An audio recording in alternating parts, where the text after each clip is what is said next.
Go inside the Crimson Tide. Tider Insider TV with Rodney Orr and Gary Harris.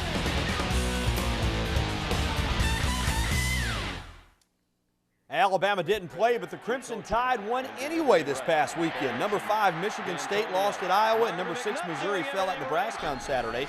So that's 2 more of the unbeatens now joining the ranks of the one-loss teams.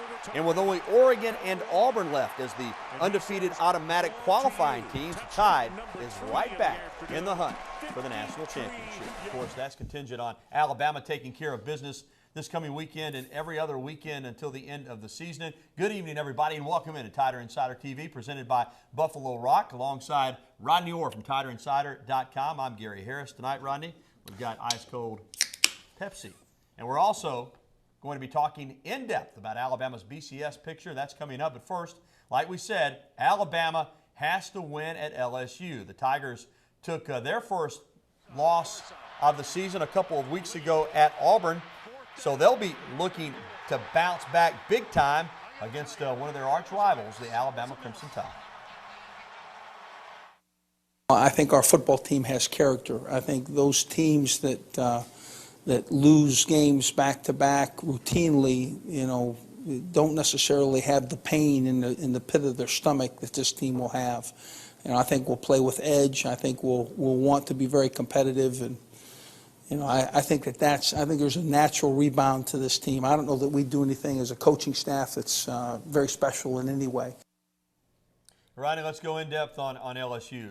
The simple thing that you take away from looking at them on the stat sheet is first in total defense, 11th in total offense. Yeah. That's what jumps right out at you. Yeah, they've struggled, Gary, and a lot of that's due to the quarterback position. Let's be honest, it's hard to believe they've thrown 5 touchdown passes all year, 9 interceptions. Jordan Jefferson, the starter, has only 2 touchdown passes on the year, 8 picks. So, they've struggled at that position, but again, they do have ability with the wide receivers, and Jefferson can throw the ball. He has the arm to do it. Jarrett Lee, of course, comes off the bench, has played some. I know he was hurt against Auburn, but, they've really struggled at the quarterback spot. I was doing a radio show in Mobile last night and was asked about their quarterback situation, and I know teams have played 2 quarterbacks successfully. The thing, though, that strikes you about LSU is there just doesn't seem to be any rhythm. Jefferson is the better runner. It seems like sometimes when he's doing well, they'll go ahead and bring Lee in. You just don't get a feeling that they're comfortable with either one of these guys. Yeah, and again, we know about Lee's past problems throwing the picks, and he's completed nearly 70% of his passes, just hasn't thrown that much. You look at Jordan Jefferson, Gary, he's so athletic, he has the ability to move around. I think that's where he was hurting Auburn, with his ability to move, and I expect to see him on the move against Alabama. Offensively, they struggle, but defensively, the Auburn game notwithstanding, this is a very good defense, a physical defense. Yeah. The front 7, they're big, they can run. That secondary, arguably the best in the conference, and I do think this will be the best overall defense Alabama will have seen to this point. Yeah, probably so, because they may well be the best in the SEC. And, you look at them, you talk about Patrick Peterson. That's one guy that certainly you don't find too many 222-pound cornerbacks, but he's a tremendous football player, and, probably the top player on their entire team, a great punt returner. So, it's going to be a tough matchup for Alabama's offense. But, I think Alabama, the way they came out against Tennessee and became more balanced, that certainly will help them heading into this game in terms of confidence. Well, Rodney, we've talked a lot about off weeks, bye weeks, but usually they're the other team that has one before playing Alabama, and LSU does too. But Alabama finally got to the off week following the Tennessee game. They have had some chance to heal up, get invigorated, revived, if you will.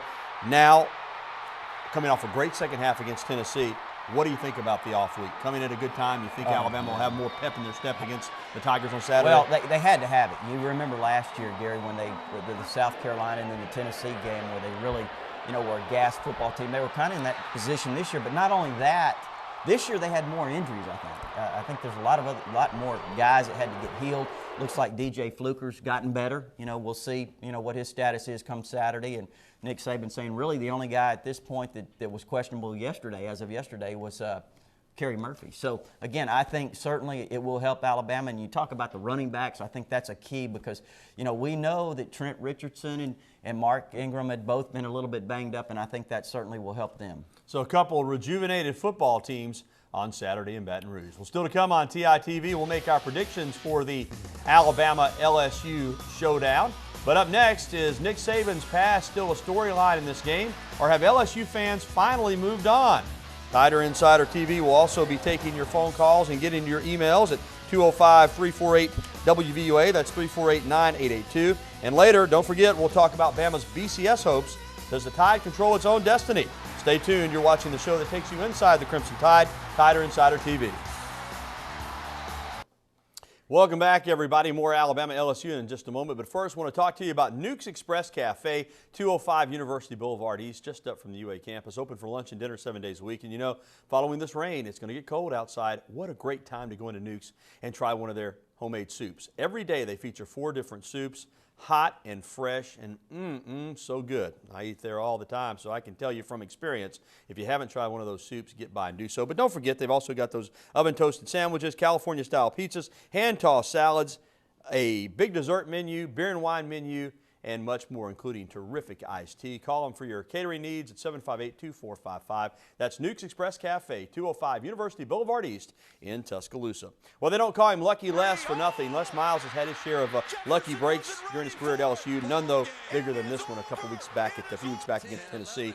Total time mismanagement by the LSU sideline. It looked like Tennessee had the game won, but they had 13 players on the field. LSU got one more play, and they made it count, getting the touchdown and beating the Vols. And speaking of Les Miles, you know, Rodney, this week probably a little uncomfortable for Miles because there's always going to be that comparison between himself and his predecessor, Nick Saban, who is now, of course, at Alabama. On Monday, the LSU head coach was asked about that very subject. I really think it's about LSU and Alabama's players and taking it to the field and playing an aggressive college game that's is going to be noteworthy. I'm not really focused on in any way any comparisons between myself and Coach Saban. And Rodney, I finally get the feeling that's true to some extent. You know, this is Coach Saban's 4th year at Alabama. He'd been with the Dolphins 2 years before that, so it's been a while since he's been at LSU. And you know, there are none of those players down there that he recruited. Practically all the players at Alabama now he did recruit. So this is his team. LSU is Les Miles' team, and I think we've to some degree moved past all that other stuff. I think the players, the coaches, and all those have. But I travel through Louisiana, going back to Texas every now and then. I assure you, the people in Louisiana, it's not changed to them, and they certainly take this game. It's a more personal game to them. And let's be honest, Nick Saban was there, Bear Bryant. And I think that it's very personal to them. So they have not forgotten? No. So it's still going to be a... No way. So Nick Saban's still going to hear a few I can cat tell you calls a when he goes into Tiger Stadium. I'll tell you a good story afterwards. Well, if it's real good, we might have to tell them. Okay. All right. Well, I guess some things we'll just have to wait until the end of the program. But if I find it out and like it, I'll pass it along. Up next, we'll talk about Alabama's BCS picture. It is a little more clear now, we think.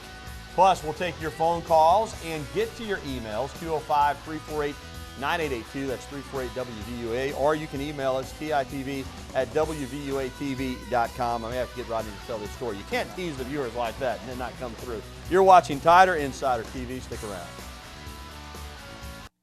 Welcome back, everybody. Well, Rodney, I told you, we can't let the viewers think that you're giving me scoop that they're not getting. And so I got you to tell me the story. Short version is, on your way to Texas, you stopped into a service station in Louisiana, and you found out real quickly that they still don't care for Alabama fans. You almost didn't get any gas. No, well, I didn't get directions. You know, I was lost. When they found out I was from Alabama, they said, hey, you guys stole our coach, Nick Saban. We're not giving you directions. And they almost wouldn't give you any gas. Find your own way. They almost had you lost and with no way to get out of there. But you got out and you survived. That's right. All right. So there you go. There's the story. They're still mad at Nick Saban down in the Bayou. Well, if you notice the shirts that Rodney and I are wearing tonight, then go get you one at the Locker Room located on the University Strip. This is the original elephant wear. It's a Locker Room staple. It's the home of the original elephant wear. The Locker Room is, and it's also a Tuscaloosa tradition for 46 years. So that tells you right there that they know what they're doing. If you're a man, or if you're a lady that wants to take good care of your man, go to the Locker Room, or you can look them up online, www.locker-room.biz. Tell them that Gary Harris and Rodney Orr sent you, and you want some original elephant wear from the Locker Room. Well, like we've talked about at the top of the show, Alabama is right back in the BCS race. After this past weekend, Auburn and Oregon are the only two teams from a BCS conference that are ahead of Alabama in the standings. TCU, Boise State, and Utah are ranked 3, 4, 5 respectively. But, you know, it's still strong feeling that if Alabama gets through 12-1, they would jump those teams. And also remember, TCU and Utah play each other on Saturday, so one of them is going down guaranteed. So to some degree, you could now say that Alabama controls its own destiny. There's a lot of other people probably in the same boat, so it's who can take care of their business, the best down the road by what you control. And what you control is how we play. What we control is how we play. So I think that's the most important thing that we want to be able to focus on, and that's why we need everybody's best right now at this time of the year. And Rodney, that's the bottom line. Alabama's got to take care of its own business. But it is hard to believe that if Alabama beats LSU, Mississippi State, and Auburn, not to mention Georgia State, obviously, then wins the SEC championship game against either probably Florida or South Carolina, sitting there at 12-1, the defending national champion, preseason #1, and they don't get into that BCS game to play somebody. I mean, I just can't imagine that wouldn't happen. I think if that scenario plays out and Alabama does all that, I think they'll play for the national title. They will.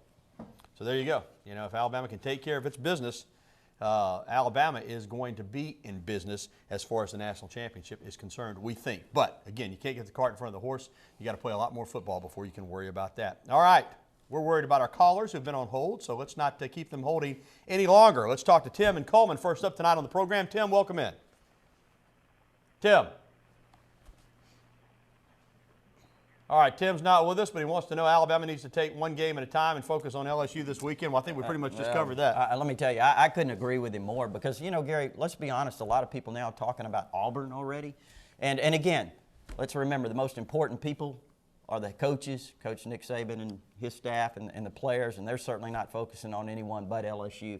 But again, I agree with what Tim's saying. I know that the fan base is already excited about the possibility of playing an undefeated Auburn and a one-loss Alabama and what it could all mean, but just got to get there first. And that is going to be a tough game on Saturday. You better believe that. Let's go to Gadsden and talk with James. James, you're on TITV.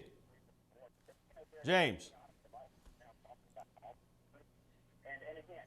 All right, I think we're having some phone line problems. I tell you what, James, stay on hold.